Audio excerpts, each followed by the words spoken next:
طيب، هل الهواء الجوي ده يا ولاد او الهواء اللي حوالينا ده، هل احنا شايفينه بعينينا؟ لا. لا، لا. برافو عليكم، مش شايفينه بعينينا. طيب امال الهواء ده يا مس بيتكون من ايه؟ الهواء ده متكون من مجموعة غازات كتيرة جدا.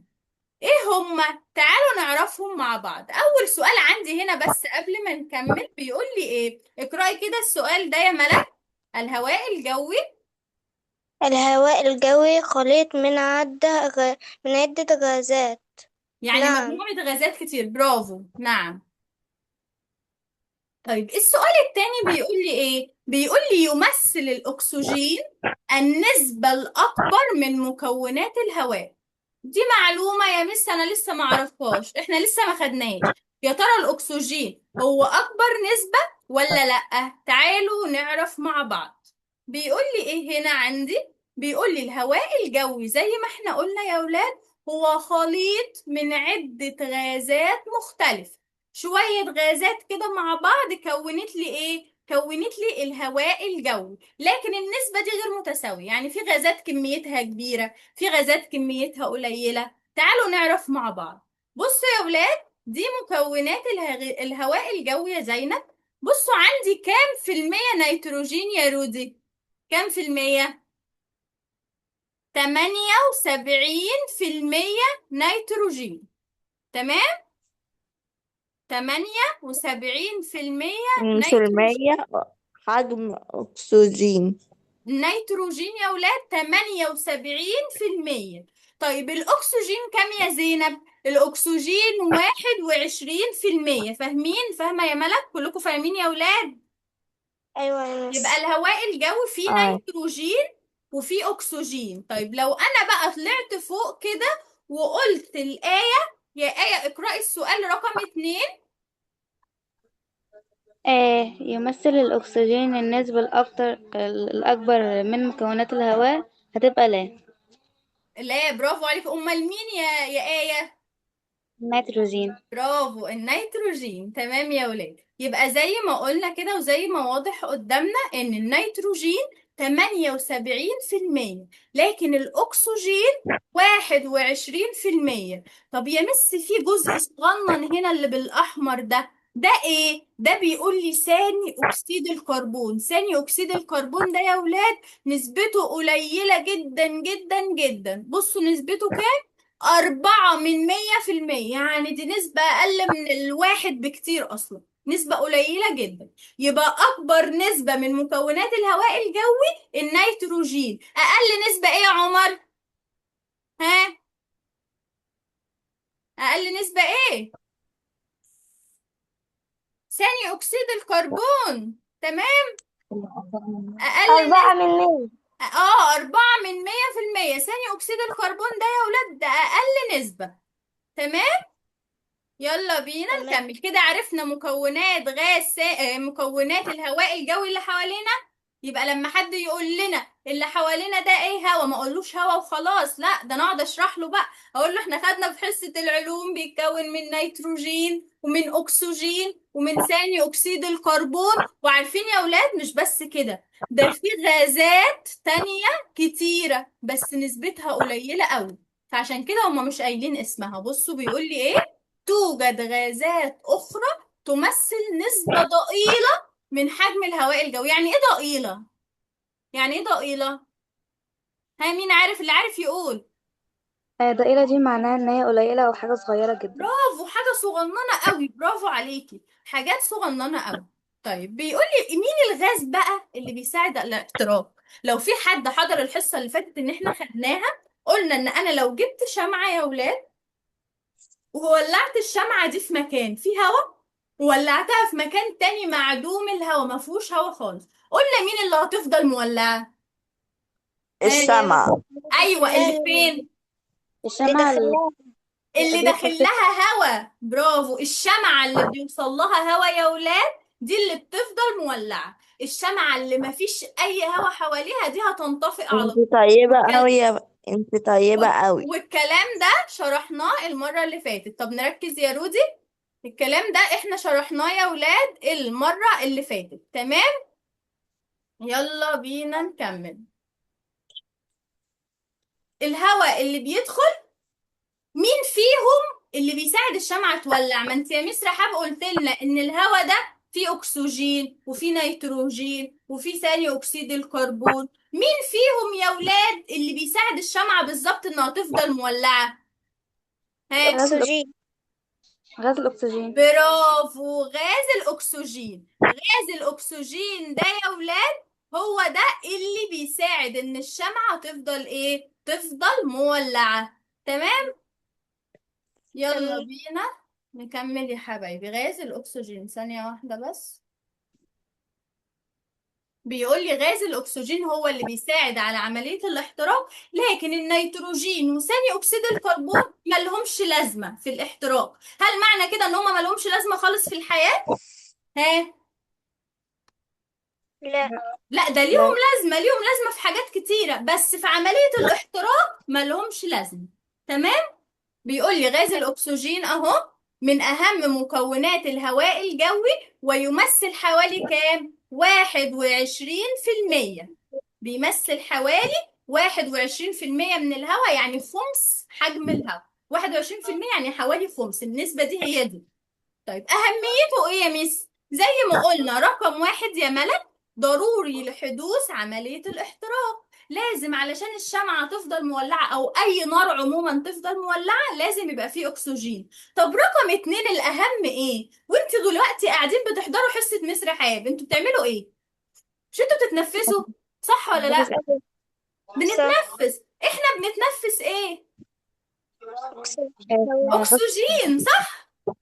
يبقى اه. الاكسجين ليه فايدتين. الفايده الاهم ان احنا بنقدر نتنفس بيه، من غير اكسجين كلنا نموت طبعا. يبقى رقم واحد بيساعد على عمليه الاحتراق، يعني بيساعد ان الشمعه تفضل مولعه. رقم اتنين ضروري لعمليه التنفس. هل التنفس للانسان بس يا اولاد ولا مين تاني بيتنفس حوالينا؟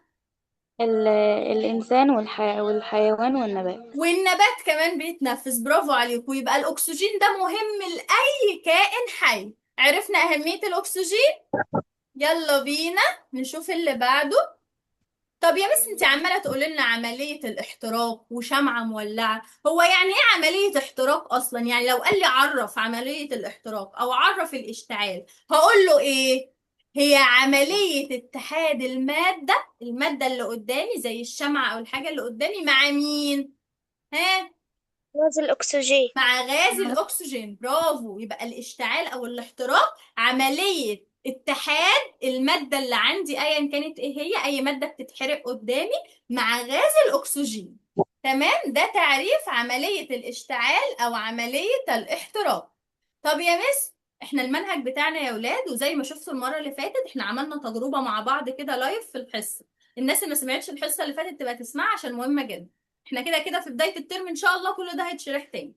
دلوقتي في تجربة تاني مهمة قوي، تعالوا بقى نشرحها مع بعض. احنا اتفقنا ان غاز الاكسجين هو الغاز اللي بيساعد على عملية الاحتراق، صح؟ وانت يا مس رحاب قلت لنا ان النيتروجين وان ثاني اكسيد الكربون يا عمر دول يا مس مالهمش لازمة في عملية الاحتراق.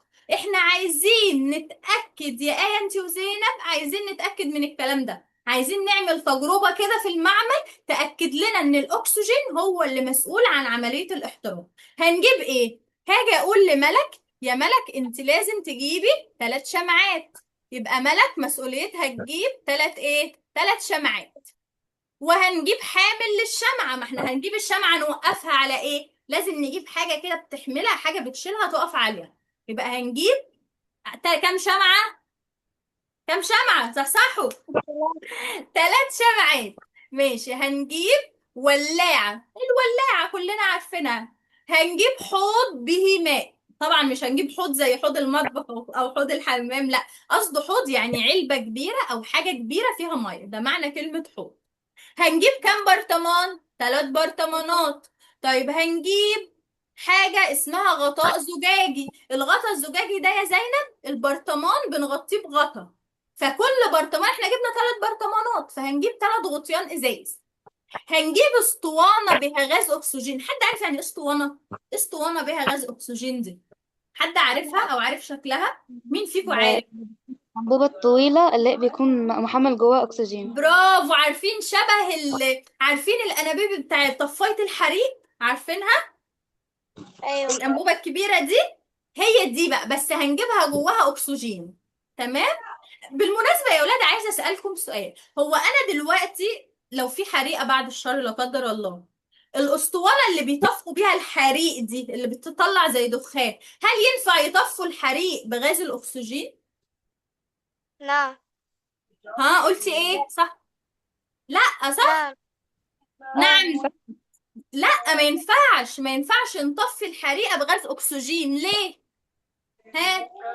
علشان الأكسجين أصلا هو الأساسي في عملية الاحتراق، فاحنا لو برافو. زودنا ده الأكسجين هو اللي بيساعد إن الحاجات تتحرق. فينفع أروح يكون عندي حريقة وأحط لها أكسجين؟ ده كده هتولع أكتر. ما ينفعش طبعا، وهنعرف دلوقتي المفروض نستعمل إيه. طيب، هنجيب تاني، جبنا اسطوانة كده أو حاجة فيها أكسجين. هنجيب اسطوانة تاني فيها غاز نيتروجين، وهنجيب مصة مرنة. مصة يعني زي الشاليمو أو الشفاطة كده. بعد كده هنعمل ايه؟ وهنجيب اسطوانه كمان فيها ثاني اكسيد كربون. طب يا مس، اشرحي لنا بقى هنعمل ايه بعد كل اللي انت قلتيه ده. اول حاجه هنحط كميات متساويه من الغازات. انا عندي 3 برطمانات يا آية. كل برطمان هحط فيه واحد، هحط فيه غاز نيتروجين. رقم 2 هحط في البرطمان التاني غاز اكسجين. رقم 3 يا زينب بنتي وعمر هحط غاز ثاني اكسيد الكربون. تمام كده. وهحط في كل برطمان الشمعة، صح ولا لا يا ملك؟ صح. هحط الشمعة في كل برطمان. طب بعد كده بيقول لي، خلي بالكم، انا هحط الشمعة مش هحطها مطفية. هو مش انا فوق في الادوات جبت ولاعة؟ انا هولع الشمع الاول وبعد كده احطه في كل برطمان. هنلاحظ ايه يا ولاد ونغطي البرطمان طبعا؟ بصوا يا ولاد، لاحظتي ايه يا ملك؟ اول برطمان عندي يا ملك ده فيه غاز مين؟ نيتروجين. لاحظتي ان الشمعة اللي في البرطمان اللي فيه غاز النيتروجين مالها؟ مطفية. مطفية. برافو يا ملك. طب يا زينب، رقم 2، البرطمان ده فيه غاز مين؟ الأكسجين. الشمعة بتاعته مطفية ولا فضلت منورة؟ لا، مشتعل. برافو، مشتعلة. ليه؟ لأنه غاز الأكسجين بيساعد على عملية الاحتراق. طيب رقم 3 يا آية، البرطمان التالت ده فيه غاز ايه؟ في غاز ثاني أكسيد طيب الكربون. الشمعة بتاعته متفق. انطفأت، ما فضلتش مولعة يا ولاد. دي انطفأت ليه؟ لأن ثاني أكسيد الكربون لا يساعد على عملية الاحتراق. بصوا يا ولاد أهو، زي ما انتوا جاوبتوا يا ولاد، ركزوا ركز يا عمر. بيقول لي إيه؟ بيقول لي الشمعة في البرطمان 1 و3 انطفأت أهي، طفت. بينما تظل الشمعة في البرطمان 2 هي اللي مولعة. ليه؟ ها، لو سألتك يا عمر اشمعنى الشمعة اللي في البرطمان رقم 2 اللي فضلت مولعة، هتقولي ايه؟ لأنه فيها غاز مين يا عمر؟ فيها غاز مين؟ ماشي، فيها غاز الأكسجين. يمكن محرجين ولا حاجة. فيها غاز الأكسجين، عشان كده الشمعة فضلت محترقة وما طفتش أبدا. لكن النيتروجين وثاني أكسيد الكربون خلاهم انطفوا. طب حد سأل نفسه سؤال؟ هي دي مش عليكم قوي بس عشان تبقوا عارفين. هو أنا ازاي يا مس بملى البرطمان غاز؟ يعني أنا ممكن يا مس أمسك البرطمان أملاه مية، لكن ازاي يا ملك انت او ايه، ازاي ممكن نملى البرطمان نملاه غاز؟ ها. عن طريق مثلا اللي احنا نجيبه برطمان أو حاجة ونقلبوه، بحيث ضغط الهواء فجأة بيخش في المية، فبيفضل ثابت. بيفضل ماشي. ثابت. برافو، هو ده اللي مكتوب. تعالوا نعرف. ماشي، برافو، شطورة. تعالوا نشرحه اكتر مع بعض. بيقول لي يمكن جمع اي غاز، ممكن اقدر اجمع اي غاز سواء مثلا اكسجين، ثاني اكسيد كربون، نيتروجين في برطمان. ازاي؟ هجيب برطمان واملاه ميه. البرطمان هملاه ميه، وهجيب حوض او طبق كبير كده يا ولاد، هجيب طبق كبير كده يا ملك وبرده املاه ميه، واروح حاطه البرطمان اللي فيه ميه جوه الطبق الكبير اللي فيه ميه زي الصورة اللي قدامكم دي. تمام.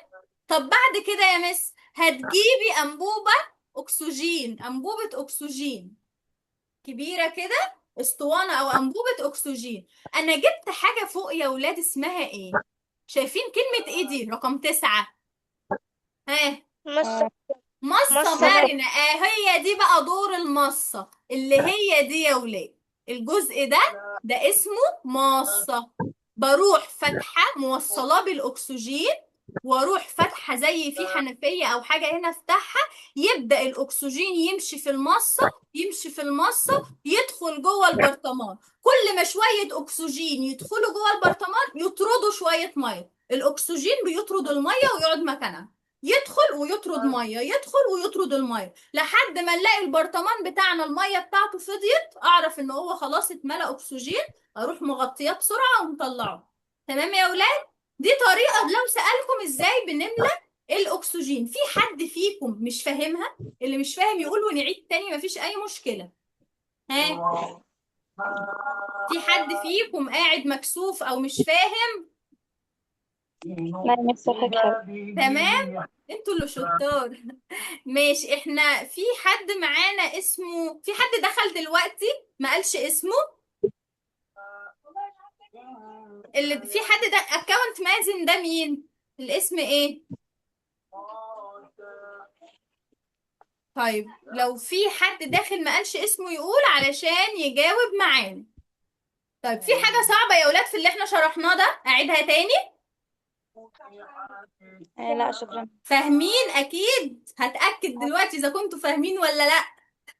تعالوا نتأكد مع بعض عشان اشوفكم فعلا اذا كنتوا فاهمين ولا لا. تعالوا كده نحل مع بعض السؤال الأول. يلا يا ملك اقرأي أول سؤال. أي الغازات الأنفية يساعد على الاحتراق؟ الأكسجين. برافو عليكي، غاز الأكسجين. ماشي. طيب يا زينب، يا دكتورة زينب، سمعاني؟ افتحي المايك، المايك عندك مقفول. لا خرجت، زينب خرجت.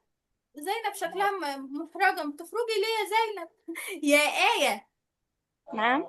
تعالي يا آية كده نقرأ أول سؤال. انعدام. آه، انعدام غاز الأكسجين في الهواء الجوي ماذا هيسبب يحدث؟ ايه اللي هيحصل؟ ايه؟ هيسبب في موت الكائنات الحية على كوكب الأرض، برافو. اه. وهيقلل الاحتراقات لن الاحتراق. تحدث عملية احتراق. برافو، مفيش عملية احتراق هتحصل يا ولاد.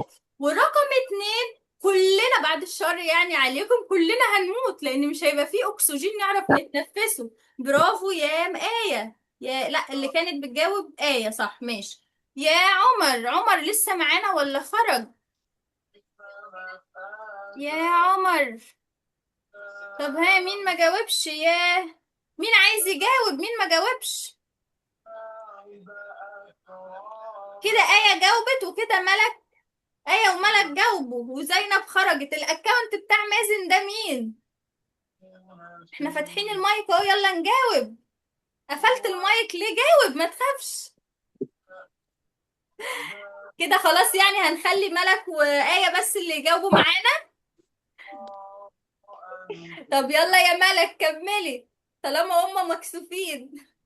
اقرأي كده. زيادة. زيادة زيادة نسبة غاز الأكسجين في الهواء الجوي. مم. آه، تتم عملية الاحتراق. هتحدث عملية الاحتراق بإيه؟ بسرعة وبكثرة، صح؟ آه. ماشي. مازن خلي بالك انت الكاميرا عندك مفتوحة.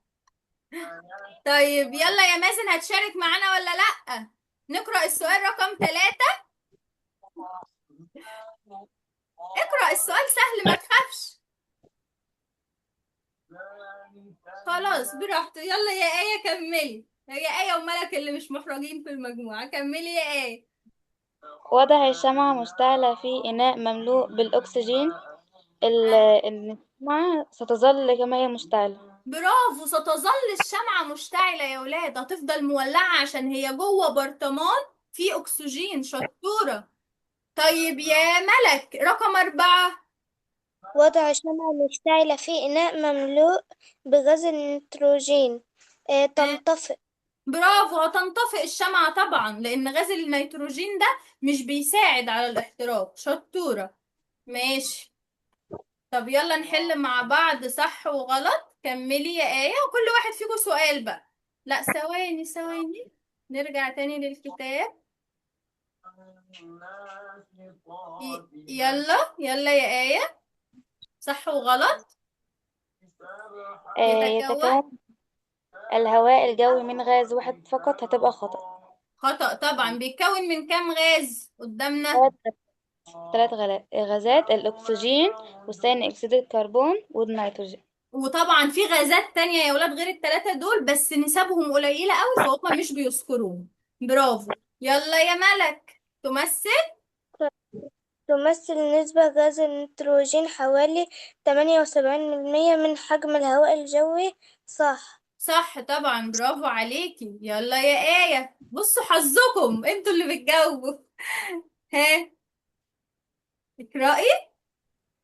غاز الأكسجين ضروري للإنسان، لأنه بيستخدمه في عملية التنفس. برافو عليكي في عملية التنفس. شطورة. يلا يا ملك. يستحيل حرق ورقة في وسط خالي من الأكسجين. نعم، لأن مش هتحدث عملية احتراق. لأن الأكسجين هو اللي بيساعد على إيه؟ عملية الاحتراق. برافو عليكي، عشان كده استحالة الورقة تولع. ماشي. يلا يلا يا آه، آية، تستخدم. يست- يستخدم غاز ثاني أكسيد الكربون في إطفاء الحرائق. هتبقى أيوة، نعم، عشان هو بيقلل من نسبة برافو، الحرائق. لا يساعد على الاحتراق، فعشان كده بيطفي الحريقة. يبقى غاز ثاني أكسيد الكربون يا أولاد ما بيولعش الحريقة، لا ده بيطفيها عكس الأكسجين على طول. يبقى لأنه إيه، لا يساعد على الاحتراق بل يطفيها، بيقفل الحريقة. ماشي يا آية. يلا يا دكتورة ملك، ما شاء الله عليكم. يلا يا ملك. تنطفئ تنطفئ الشمعة مشتعلة عند وضعها في برطمان بغاز ثاني أكسيد الكربون. تنطفئ أيوة، بيقول لك ليه، ده علل ليه بتنطفئ. لأن غاز ثاني ل... أكسيد الكربون ماله لا يساعد آه، على الإيه. عملية الاحتراق. برافو، غاز ثاني أكسيد الكربون لا يساعد على الاحتراق بل يطفئ الحريق، ده بيقفلها. ماشي شطورة. يلا يا آية. يمثل غاز الأكسجين حوالي 4% من من حجم الهواء الجوي. هتبقى غلط، هتبقى 21%. برافو، 21%. إنما ال4 من 100% ده مين فاكرين؟ ثاني أكسيد الكربون. برافو، ده ثاني أكسيد الكربون. شطورة. طيب يلا يا ملك، غاز. غاز الأكسجين وغاز ثاني أكسيد الكربون من حيث النسبة وجودهما في الهواء الجوي. فاكرة غاز غاز الأكسجين. نتنفس منه لا ويساعد على ثواني، بيقولك من حيث نسبة وجودهم في الهواء، هو عايز النسبة بتاعتهم بس مش عايز أهمية. النسبة بتاعتهم. نسبة غاز الأكسجين آه، ها، واحد وإيه؟ 1. آه، بصوا استني أغششكم. أغششكم، ها الأكسجين كام بسرعة؟ 21. برافو، الأكسجين 21%. لكن ثاني أكسيد الكربون كام؟ هي النسبة بتاعته فوق ايه؟ كام؟ 4%. 4%. تمام. طيب كملي يا آية. آه، اشتعال. اشتعال اشتعال شمعة في وعاء به غاز الأكسجين وآخر به وعاء غاز ثاني أكسيد الكربون.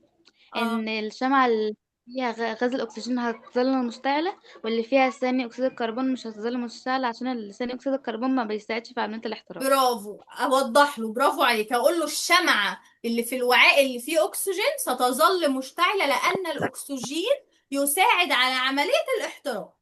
بينما الشمعة اللي في الوعاء اللي فيه غاز ثاني اكسيد الكربون ستنطفئ. ليه؟ لان ثاني اكسيد الكربون لا يساعد على عملية الاحتراق بل بيطفئ الايه، الحرائق. ايه رأيكم؟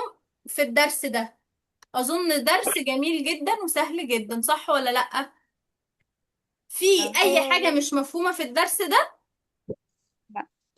اي حاجة بالفهم، اي حاجة بالفهم بتبقى سهلة جدا ومفيش احسن منها يا ولاد، ما تقلقوش. تمام. احنا كده هي كانت حصة خفيفة كده لان لسه في البداية. إيه، لو في حد فيكم مش فاهم اي حاجة يقول ونعيد تاني، ما عنديش اي مشكلة.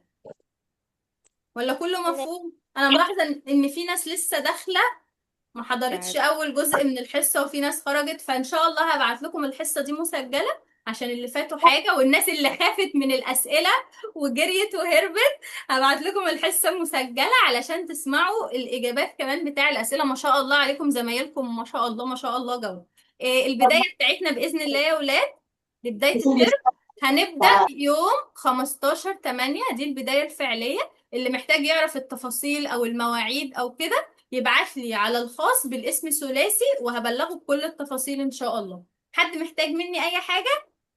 شكرا يا أشوفكم المرة الجاية على خير إن شاء الله يا حبايبي، مع السلامة. سلام.